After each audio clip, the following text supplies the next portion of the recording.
The smell of grilled salmon filled Mom's dining room. My brother Derek held his phone up like a trophy, the Zillow listing glowing against chandelier light. $1.2 million lake house. 3 serious offers already. Bidding war by Wednesday. My daughter's fork froze mid-air, that micro-movement the only sound before applause began. Finally, Mom said, squeezing Derek's hand. Someone making smart financial decisions. Dad raised his wine glass. To Derek. Always knew you had the Midas touch. My sister Lauren examined the listing photos. God, I remember when you bought that place. What a disaster. She wasn't talking to Derek. She was talking about me to me but not to me. The property was so run down, Derek added, swiping through interior shots. But I saw the potential. New dock, complete boathouse renovation, professional landscaping. Turned a teardown into a showpiece. I sipped my water. Cold glass, steady hand. 6 years of practicing this composure. How much commission? My brother-in-law asked. 6% of $1.2 million. $72,000 for 3 months of work. 3 months. I said quietly. The table turned toward me like I'd appeared from nowhere. Market analysis, staging, professional photography, social media campaign. Derek ticked off his fingers. Real estate isn't easy, Claire. Some of us actually work for our money. There was. The blade, slipped between ribs, twisted precisely. I taught special education. $52,000 salary when I could have made $280,000 in private practice. That choice was a running family joke. St. Clair, they called me. Too good for real money. When's the first showing? I asked. Open house this Sunday 2 to 5. You should come. See what proper property management looks like. My daughter's jaw tightened, that tell when she's fighting tears. She was 12. Old enough to understand cruelty, young enough to believe family shouldn't deliver it. Driving home, windows down, August air thick. My daughter scrolled her phone in silence. When we pulled into our driveway, our modest colonial Derek had called, cute like a starter home. She finally spoke. That's your lake house, isn't it? Yes. Why didn't you say anything? Because I wanted to see how far he'd go.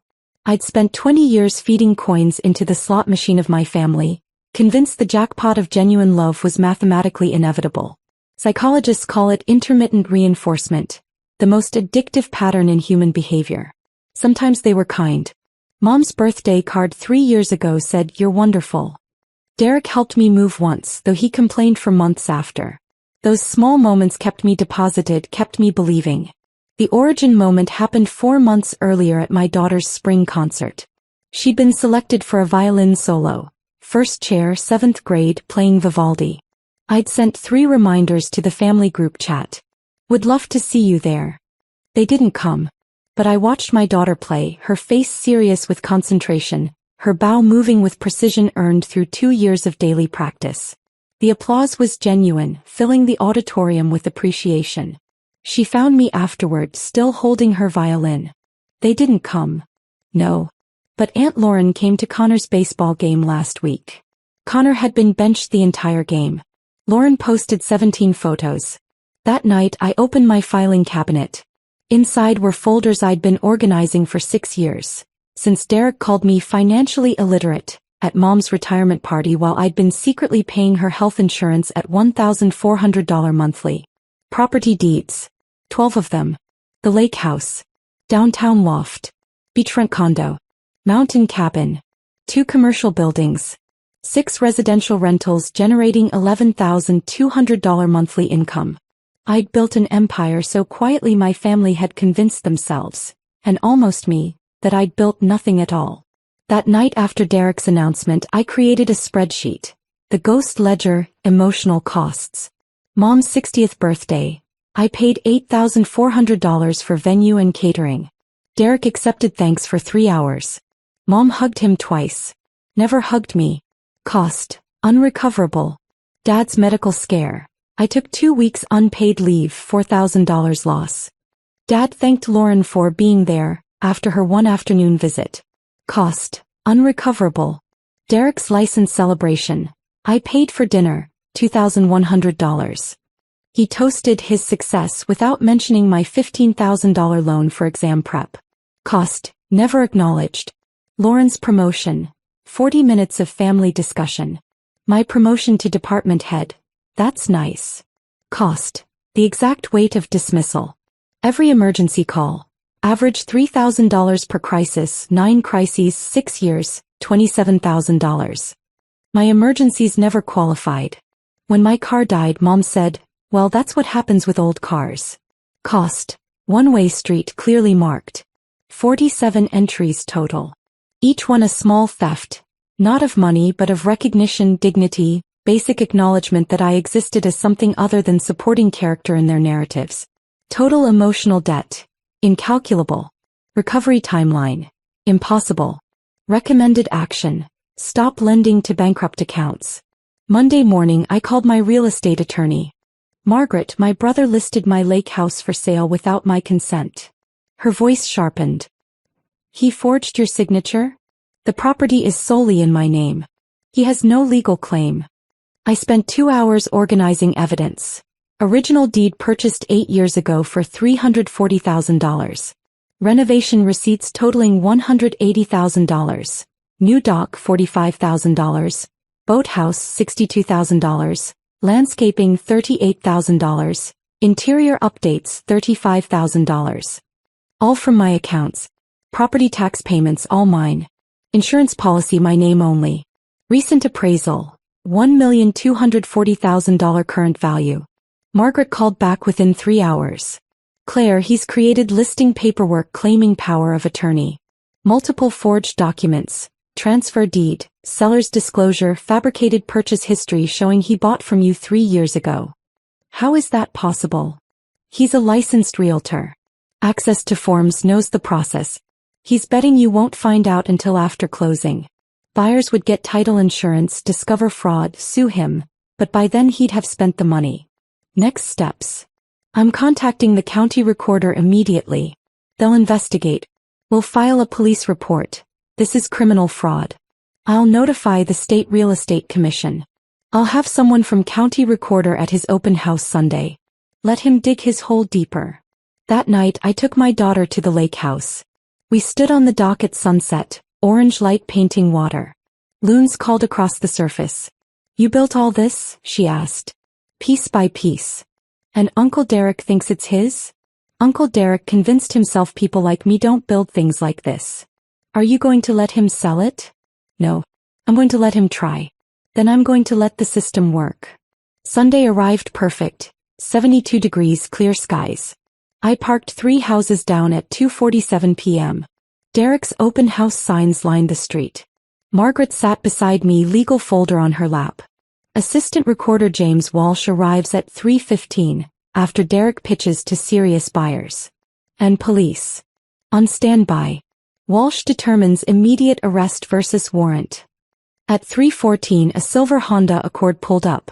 James Walsh emerged carrying a briefcase. We met him on the walkway. Miss Porter? I'm James Walsh, County Recorder's office. The living room was crowded. 20 people examining my crown molding, admiring my fireplace. Derek stood by windows overlooking the lake, gesturing to a couple holding champagne. The renovation was a complete gut job. I rebuilt from foundation up. Margaret cleared her throat. Excuse me. I'm Margaret Chin, attorney representing the actual property owner. Silence. Thick, expectant, dangerous. Derek turned, champagne frozen halfway to his mouth. Confusion, recognition, fury crossed his face in seconds. Claire. What are you doing here? I own here. Walsh stepped forward. I'm Assistant Recorder Walsh. Mr. Porter, I need your documentation claiming ownership. Derek's hand trembled. This is my open house. I'm the listing agent. Your documentation, please. Derek pulled a folder from his briefcase. Walsh examined papers with practiced efficiency. This deed shows transfer from Claire Porter to Derek Porter, January 15, 2022. Notarized by Robert Simmons. Correct, Derek said, voice steadying. Walsh turned to Margaret. Miss Chin. She produced her folder. Original deed showing Claire Porter as sole owner. Purchased August 2016. County records show 0 transfers. Mr. Porter's deed is forged. Robert Simmons' notary license was suspended January 2021, never reinstated. The couple set down their champagne. Additionally, $180,000 in property improvements, all paid by Ms. Porter. Property tax records showing Ms. Porter as taxpayer for 8 years. Current homeowner's insurance in Ms. Porter's name only. She spread documents across my dining table. Each paper a small detonation. Walsh examined them methodically. Paper rustling. Someone shifting uncomfortably. Mr. Porter, your power of attorney documentation? It's at my office. You're conducting an open house without power of attorney on site? Claire and I had an agreement. Family matter. No, I said quietly. We had no agreement. You forged documents, created false ownership history, and attempted to sell my property without my knowledge. A woman near the kitchen gasped. Furthermore, Walsh continued, seller's disclosure is signed with Ms. Porter's name, a signature not matching her actual signature on file. He held up 2 documents side by side. Derek's forgery visible even from across the room. Wrong loop on the P, too angular. R. That's forgery. Class D felony in this state. The room emptied in 90 seconds.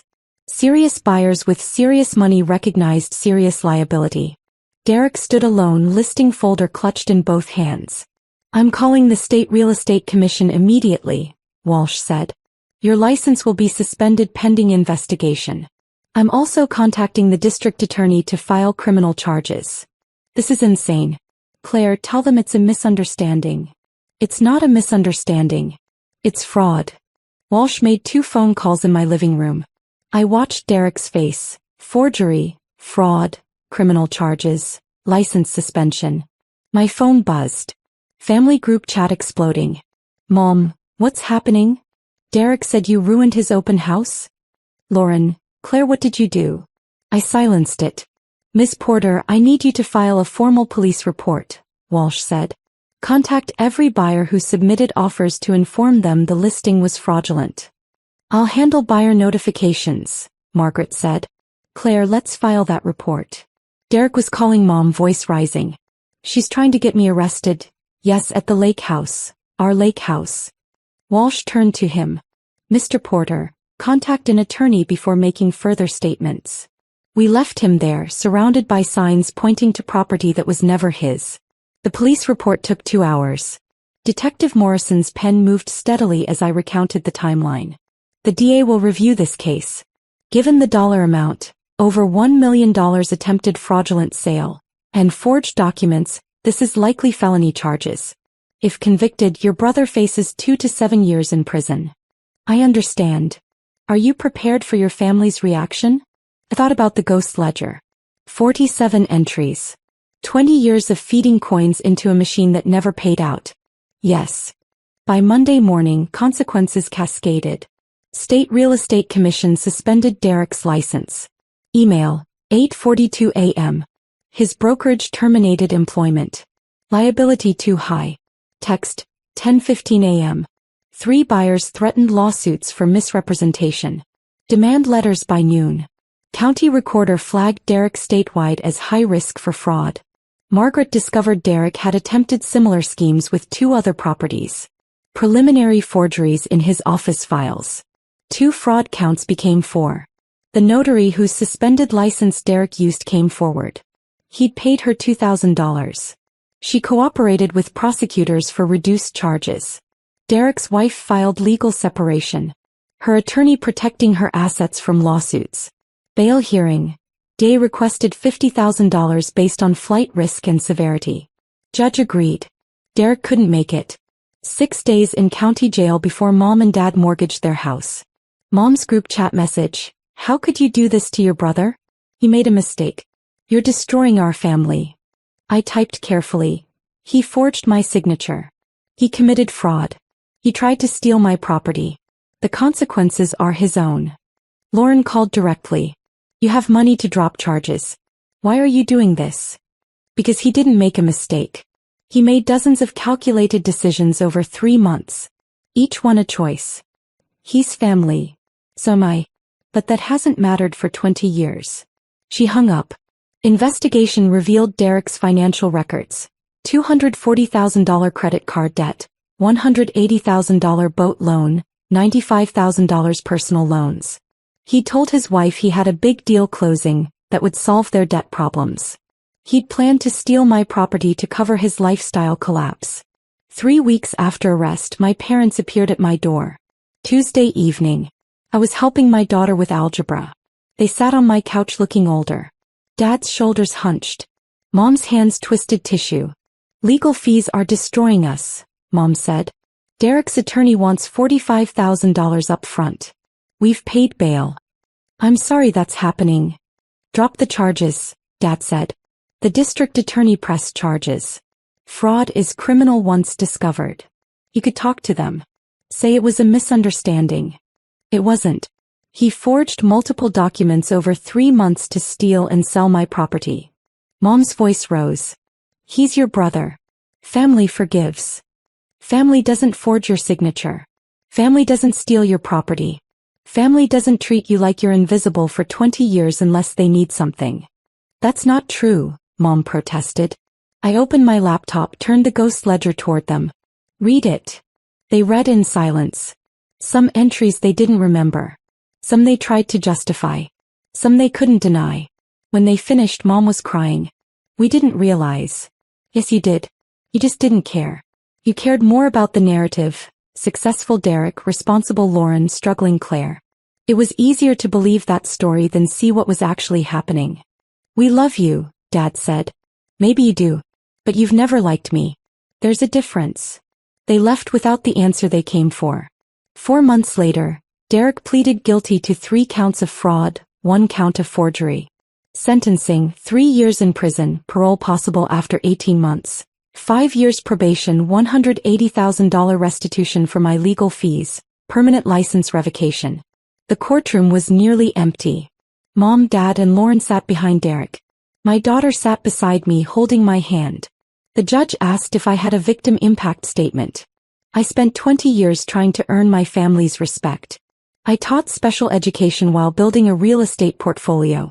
I supported them financially while they mocked my choices. I showed up while they forgot my milestones. I gave unconditional love while they gave conditional tolerance. My brother didn't just try to steal my property. He tried to steal my accomplishment, my work, my proof that I was exactly as capable as he'd always claimed I wasn't. The fraud was criminal. But the disrespect was lifelong. I sat down. The judge nodded slowly. After sentencing, I walked into September sunshine. My daughter squeezed my hand. Are you okay? I'm free. 6 months later, my life is measurably different. The lake house is mine legally and emotionally. New locks, security system, every trace of that fake open house removed. My daughter and I spend weekends there. She's learned to kayak. The ghost ledger is closed. No new entries. Balance 0. I blocked my parents after they sent me a bill for Derek's legal fees. Lauren tried maintaining contact, texts about healing and moving forward. But when I didn't respond to her invitation to Derek's release planning meeting, she stopped. My savings grew by $4,200 monthly, the amount I'd unconsciously spent on family emergencies, gifts, unreciprocated generosity. 6 months, $25,200. It went to my daughter's college fund. We're planning New Zealand for spring break. Mountains, glaciers, southern hemisphere stars. Neither of us has been on a plane outside the country. At work, I was promoted to district special education coordinator. $15,000 raise. My colleagues celebrated with champagne and genuine congratulations. One said, "You deserve this." First time in years someone used those words and meant them. The silence feels different now. Not the silence of being unheard, the silence of being at peace. Sometimes I think about Derek in prison, Mom and Dad mortgaging retirement for his legal fees, Lauren trying to hold together a family built on quicksand. I don't feel guilty. I feel relieved. There's a concept called sunk cost fallacy, continuing to invest because you've already invested so much, even when the investment is clearly failing. I'd spent 20 years sinking costs into family that never intended to pay returns. Revenge isn't rage. Revenge is patience sharpened into strategy. It's letting someone's actions reveal their character. It's stepping aside and letting justice work exactly as designed. The properties aren't just mine legally, they're mine in every way that matters. The lake house, 12 properties, the empire I built while they weren't looking. Monuments to something they never believed I could be. Successful, strategic, strong. I'm not waiting for jackpots anymore. I'm not feeding coins into machines that only take. I'm not gambling on people who've shown me again and again exactly who they are. The account is closed. The balance is zero. And for the first time in 20 years, I'm finally in the black.